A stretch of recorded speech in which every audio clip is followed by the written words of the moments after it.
All right, welcome to the Seahawk Talk. This is episode 4.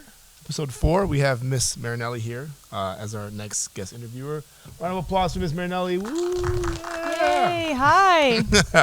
So, last time we were here, we interviewed Mr. Nardiello. And Mr. Nardiello is like one of those elder statesmen. He's on his way out. So we want to interview. This is your first year full-time teaching at Cape, correct? Yes. Cool. So we kind of want to interview you to get a little bit more about the first year teacher vibes. We have a couple of students that are interested in being teachers, and then you're someone that has a great window into what that's like for a first year. So I guess tell us a little bit about your background. Where are you coming from? What was the college you went to, your degree, your background and the academia kind of stuff.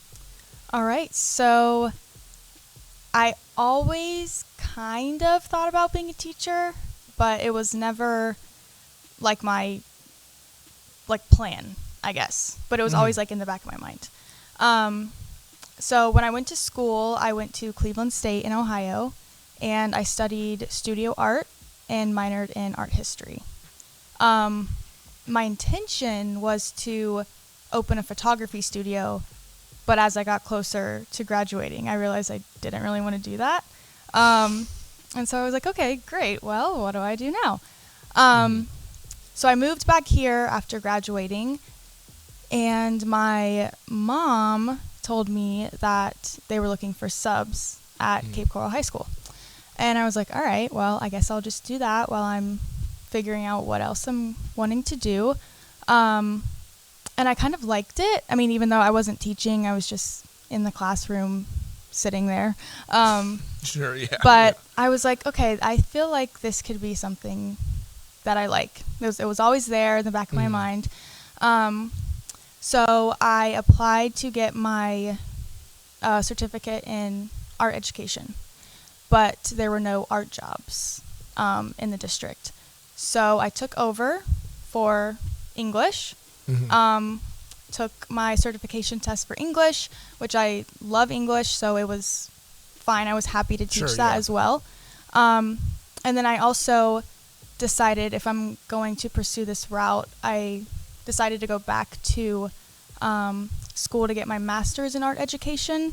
So I'm currently doing that. But yeah, so that's how I ended up here. And I do love teaching English, but I think that art education would be my number one.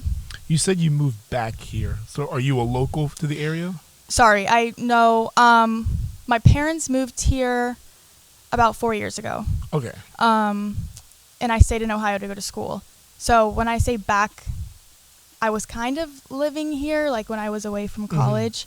But I'm from Ohio. Yeah. Okay. So they moved about 4 years ago, and then I just followed after graduation. How's the weather been treating you compared to Ohio? It's the first question I usually ask most people. You know what? I actually prefer a little bit of colder weather. I don't love super hot. I don't like being sweaty all the time. We're sorry. Yeah. We're sorry. But yeah, so that's the only thing. I don't miss super cold weather, but I like having fall and a little bit of chilly. That's valid. Sweaters. Yeah. Sweater weather's nice. Yeah. That's for sure. Yes. What did you do for your degree in particular? Because I did my degree is in music education, so I was kind of College of Education, but also College of Arts and Science. So I kind of knew a little bit of what you guys did in that building over there, for example, right? But what were your responsibilities like as a student? So really, all of my studio art classes consisted of just making different projects, and I never really had any final exams, which was nice. All my friends would be studying for tests, and I didn't really have any. So I did photography, printmaking, ceramics, drawing, painting. I did woodwork. I did welding. All very interesting things. Do you have a favorite? Yeah, so I focused in photography and ceramics. So you can choose your focus? Yes.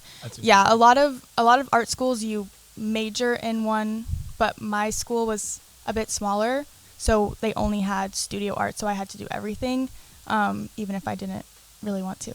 I'm not really a drawer or a painter, but yeah, I had to take those. Is there one that was like your least favorite? Probably painting, just because my teacher was not nice. He was very mean and strict, but everything else I was fine with. I really liked printmaking as well, but I didn't focus in that, but it was a fun class. So it sounds like your college experience was pretty positive. Oh, yeah. You really enjoyed it. Yeah, for sure. Do you ever miss it? Yes, but mostly because I also swam in college. So okay. I had a really great team, and I loved all of them. So I just miss like being around them mostly. Were you on like the university's swim team? Yes. So is that like NCAA? Like did you guys travel and everything? Yes. I never went to NCAA's. It is hard to get there. But yeah, so I swam all 4 years. And I decided to go to Cleveland State because I was recruited by them. Or else For swimming? Yeah. Really? Yeah. Or else I would not have even known they were a school. It's small. No one knows it in Ohio. So. But they recruited you based on swimming. I'm sure you swam in high school then. Yes. Yeah, I started swimming when I was 10. And yeah, I always planned to swim in college. So I kind of based my college decision solely on what school I wanted to swim at. And I went on a visit there. The team was nice. The coach was nice. So yeah, that's why I decided to go there. That's so interesting. I would have never guessed. Professional swimmer. I know. So do you like swimming in Florida? I have tried, but very good verb to use. A lot of the pools around here, you either like have to be on a swim team to use. And I think one of them was closed for a long time, so I haven't been able to like go and like swim anywhere really. But yeah, I need to probably look again. I haven't looked in a while. When was the first time you swam in the ocean? Oh, I don't really like to go in the ocean. Was that the reason why I asked is because like you're a native to Ohio, right? Oh yeah. So, oh yeah. You're landlocked in a sense. You've never really seen the ocean. So like I have a friend who's like, from Utah, and like the first time she saw the ocean was like when she was 23. Oh no, I've been when I was like a baby. Oh, okay. Yeah. So you would travel and stuff, and you've seen it. Yeah. So okay, well, I lived in Ohio for like how many years? Probably like 11 years before I went to college in Cleveland. But before that, I lived in North Carolina. Okay. So we would go to Myrtle Beach a lot, or the Outer Banks. So yeah, I've seen the ocean all my life. Okay. I go in the ocean, but I don't like to go very far in the ocean. Is it that fear of like the unknown? Yeah, I can't see. I don't like not being able to like see. So yeah, I don't go go in the ocean. That's like if you were on a boat and they're like, "Oh, let's boat out and then let's jump out of the boat and swim around in the middle of the ocean," you'd be like, "No." Yeah, I would say no. I don't mind lakes as much if I don't think about all the giant fish that are at the bottom. But yeah, oceans, it's okay. I just don't go that far. But I have they used to have something called open water. Mm-hmm. Well, I mean they still have it, but I used to do it. It was one day you would swim in a lake with a bunch of other people, and then you had to they had buoys, so you had to swim around the buoys, and you couldn't see anything because the lake was, dark. So it was really hard. You had to lift your head up out of the water to see where you're going. I did that twice. It's not very fun, but my whole swim team would do it, so sure, I would do it. Sure. But yeah. What was your best event in the swimming? I did freestyle, and I did sprint and distance. So I did the 50 free through the 500 free. Okay, so you just did most of those events? Yes. Yeah, 50, 500, 200, and the 100. The 200 was probably my best. Yeah, or the 500. Those two were my best. When you joined the swim team, how do they assign your specialty? Do you just is that something you're naturally good at? Is the coach kind of saying, "Hey, we need someone to do butterfly and no one wants to do it, so we need you to do it"? Yeah, I think it's in some cases they kind of do that, but it's more so just what you're best at. And when I first started, I was best at breaststroke. And then I kind of faded in that and became better at freestyle. So, yeah. And that carried through college as well? Yeah. I could do the other strokes, but I just wasn't very good at them as fast as other people. So I would only do freestyle for my events, yeah. So then fast forward, Florida, long-term subbing, job opens up, you apply, you're here now. How would you describe your first handful of weeks as like a full-time teacher? I don't know. It was interesting. So if we're talking when I first came in as the long-term sub, sure, that was different. I feel like a lot of the students at the time, like, were kind of excited to have a sub. Even though, I was like kind of the teacher, I also like wasn't. Mm-hmm. So it was hard because they just like, a lot of people didn't care, I guess. But then I think as I started to get to know the students more, and I talked to them more, they kind of were like, okay, she's nice. We'll do stuff. we'll do work. Sure. Yeah. And then I got hired officially, and I don't think I said anything. I kind of was just like I didn't say anything to the kids like, oh, I'm officially your teacher now. But some kids were like, so are you our teacher or not? I was like, yeah. But yeah, it was hard to like get integrated, especially because everyone loved Mrs. Wilson as well. And so, yeah, a few people. It's a lose-lose situation. Yeah, a few people were like, I mean, I like you, but I miss Miss Wilson. I'm like, okay, that's understandable. Yeah, it kind of stings a little, yeah. Yeah, I'm like, okay, whatever. No, I'm just kidding. But what's the biggest challenge that you have with students this age group, freshmen? Oh, actually, let's rewind a little bit. What grades do you teach? So I do 11th grade English, and then in ceramics, I do 9 through 12. Okay. Yeah. So of the grade levels, what are some of the obstacles? Do you have a favorite grade level? Do you have a least favorite grade level? I would say my favorite would be the 11th graders. But it's hard to judge too, because in ceramics they don't do like the same assignments that you would do obviously in an English class. But I do notice that the younger the 9 and 10th graders seem a bit more distracted on their phones and such. Sure, yeah.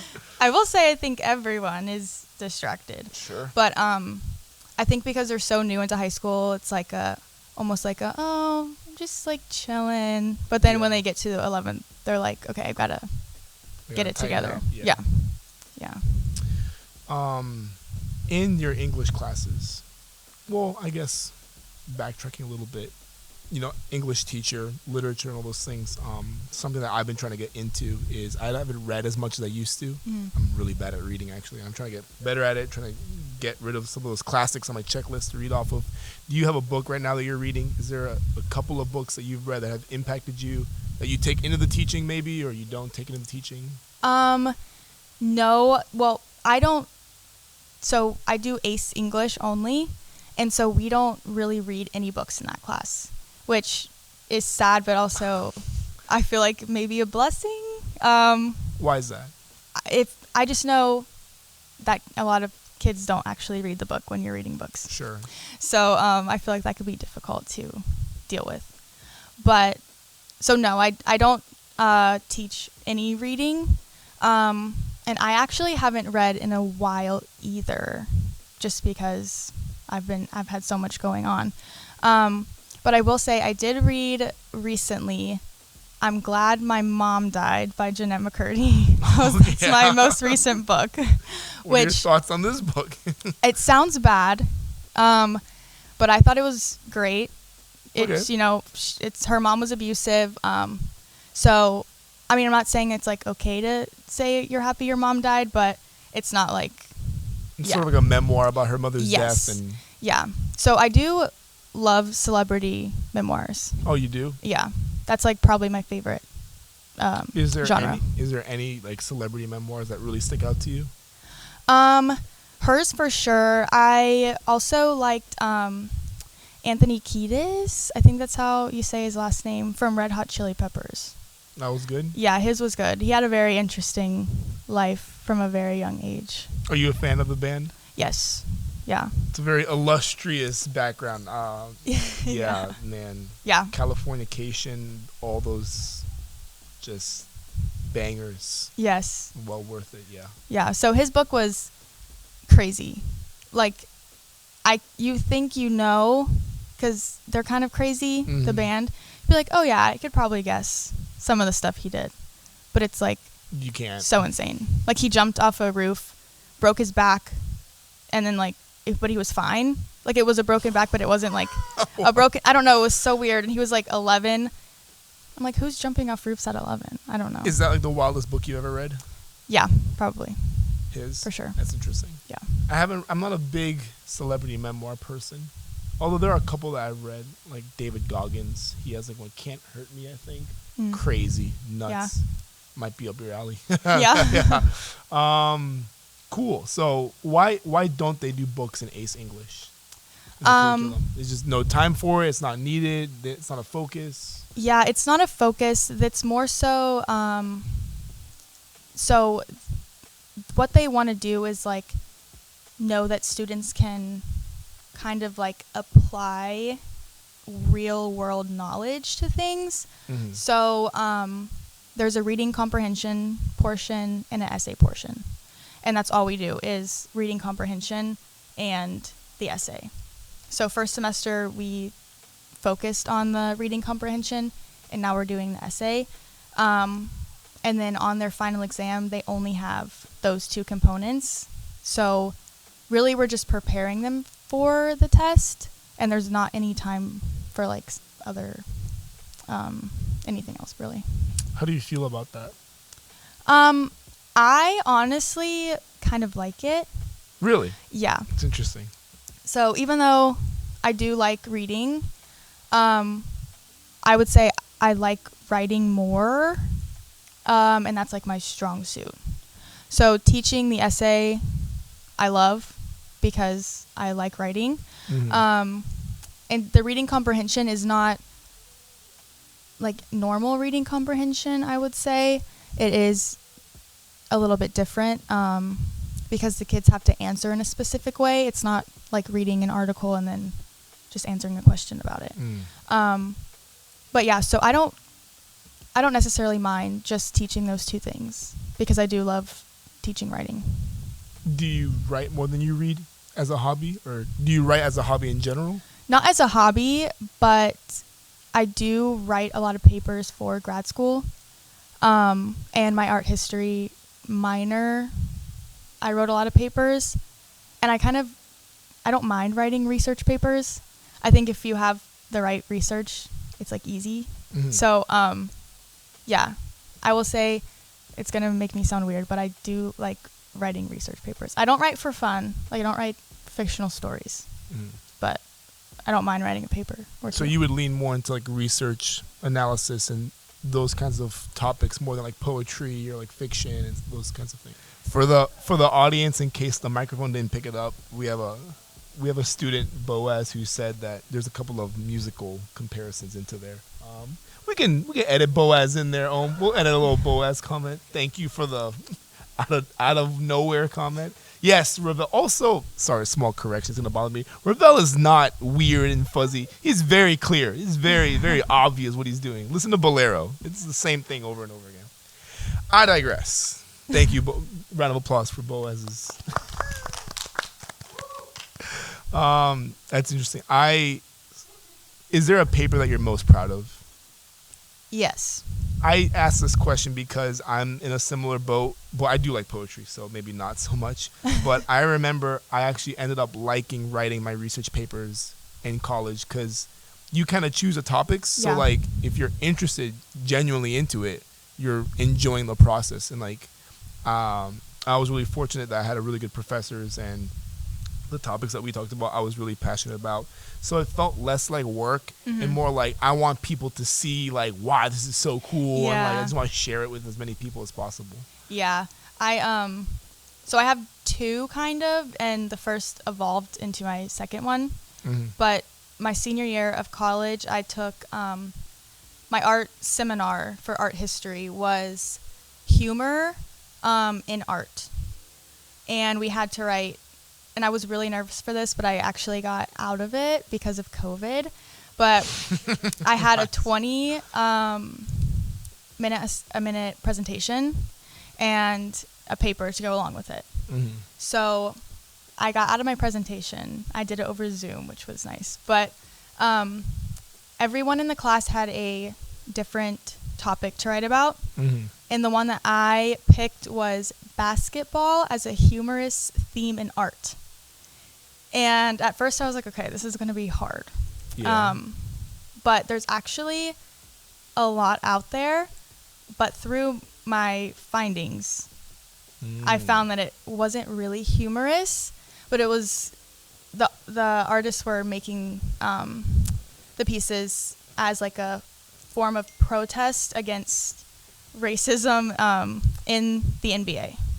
Okay. Which I thought was really interesting. Okay. So fast forward to a few months ago, I had a similar. Well, I had a class about cultural diversity in art, and we could choose any topic. So I kind of revisited my theme of the humorous, but I took out the humorous and just wrote it on the history of Black people in sports and how now there's like racist ties to it. So, yeah. That's interesting. That sounds incredibly dense. Yeah. It's a very interesting topic, and you wouldn't think, like, just seeing the images, you wouldn't think that they were made for such a deep reason, but they were. And all the artists were Black, so, they are obviously able to speak on that and make art about it. So, yeah.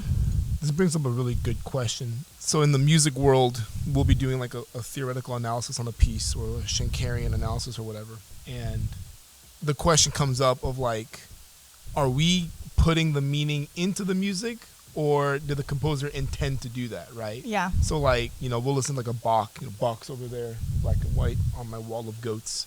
And like Bach will write something breathtaking, but like, historically, he wasn't thinking it was like significant, but like we look back and like, oh, look at this, he's doing this, right? Yeah. So when you're looking at art, does it matter if it's the artist's intent or not, or does that give it part of the beauty of the art, or do you have to also analyze that? What does that look like? We have to juggle what the artist intended for or didn't intend for, and then what you're kind of imprinting onto it based on what you're looking at. That's actually an interesting topic, because Does that make sense? I don't think I yes. worded it. Okay. Yes. A lot of my classes in my grad program now are focused on like elementary school kids, which I don't love because obviously I don't teach elementary school. But, why is that? I didn't mean I don't love elementary school kids. I just but I understand. Like, oh yeah. To each, like some people cannot. I understand. Yeah. I don't really have a reason. I just thought high school would be easier because the kids can like take care of themselves. That's interesting. You said easier in high school. Some people would say it's like the opposite. Harder, like yeah. Harder. I know. In high Well, school, I have yeah. friends that teach like kindergarten, and they're like, I can never do high school, and I was like, yeah, well, I can't do kindergarten. Yeah. But yeah, so no specific reason. I just think, the kids take care of themselves, and you can like actually talk to them and have conversations. You don't have a diaper to change. Yes. Yeah. So all my classes focus on elementary school art, and not all of them, but a lot of them do. And a topic of debate a lot of times is, can we like tell what kids are making? Like, does it have a deeper meaning, or are they just making stuff to make stuff? I really like that. Yeah, and so it's like, well, I think that, kids have an understanding of what they make. But getting back to the overall question, Sure. this led me to thinking about like what is art, I guess, because really anyone can make something and say that it's art. So I don't think that there always has to be like a deeper meaning behind an artist piece. And obviously when people make stuff with a deeper meaning, you might not always pick up on it, or you might have your own interpretation of it. So I think, yeah, I think it is good to analyze the art and kind of figure out why someone made it.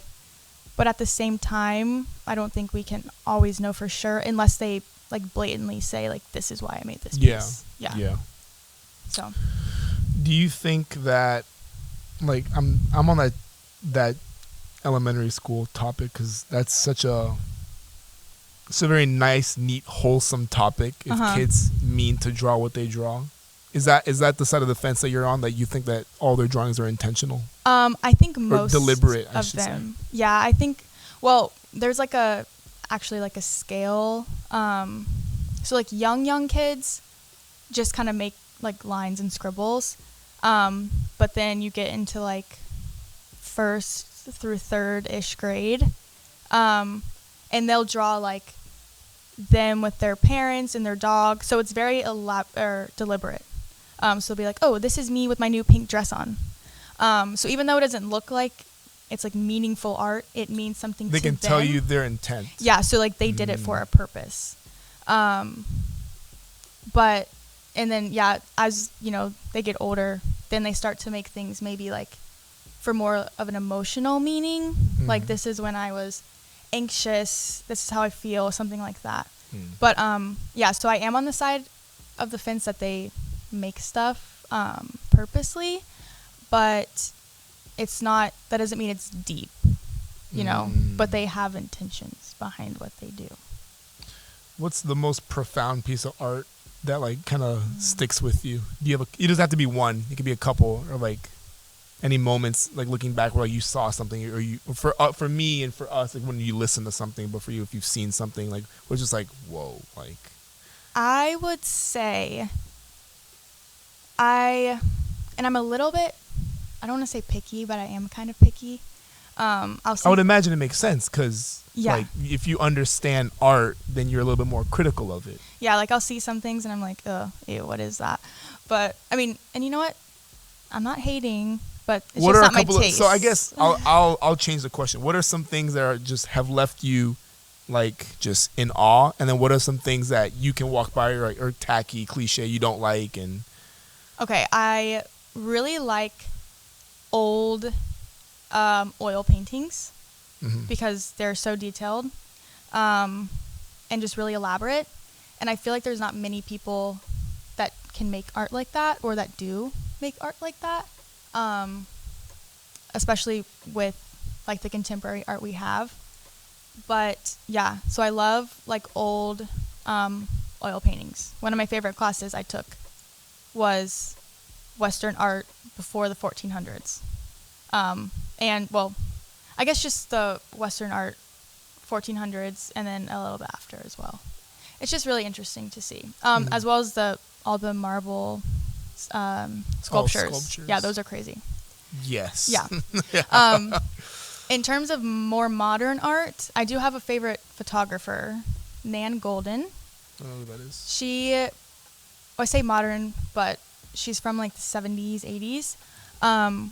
She took a bunch of pictures, like made a bunch of photo books of her and her friends, like doing everyday normal things in New York City in like 70s and 80s. And it's just so fun because they're not like posed, they're not staged. It's just like them authentic. being humans. Yeah. Which I really like. And yeah, I took a lot of inspiration from that. But as far as work that I see and I'm like, ooh, I don't know. Is there anything popular that you wish wasn't popular? Yeah. Okay. Yes. I personally don't have like a super strong. Okay, actually no, I take that back. I do have a strong Go for it. feeling No, about it. this is literally a podcast. Like, you should hear me in my classes and like my hot takes. Yeah. What I don't like. So recently in the news, so I'm sure people have seen it, maybe not, but the balloon dog, Jeff Koons' balloon dog got broken. I don't know if you've seen that. Okay. Jeff Koons is like, and he's an artist, and he makes really, they call it kitschy art. It's like stupid. He. Oh, I think I actually might know what you're talking about. Yeah. I think I know what you're talking about. So his most popular piece, well, one of them that was just in the news was the balloon dog. Mm-hmm. Because some lady broke it, and it's worth like $40,000 or something. Mm-hmm. But he is kind of hated in the art world, so I think a lot of outside people, and like I don't visually hate his pieces. Like I don't think they're like the best thing I've ever seen, but like they're fun, But he's a little bit problematic. He makes weird pieces. But he actually was a part of my basketball as a humorous theme and art paper because he was the only white artist who had basketball themed art. And the way that he was like describing it went against what all the black artists, they're like, we're making this because of the painful history. And then he was like, oh, if you want to, make it big in life, just be a basketball player. And it's like, okay, well, not every kid can be a professional basketball player. Yeah, and that's yeah. one of the struggles that they have. So, yeah, I don't like him that much. And his pieces are just weird and like they're okay. Is there any artists or any artist work that people might consider weird that you really like or have an affinity towards? Yes, but I don't know their name. But it's valid. If you go there, it's local. It's like a local artist, I think.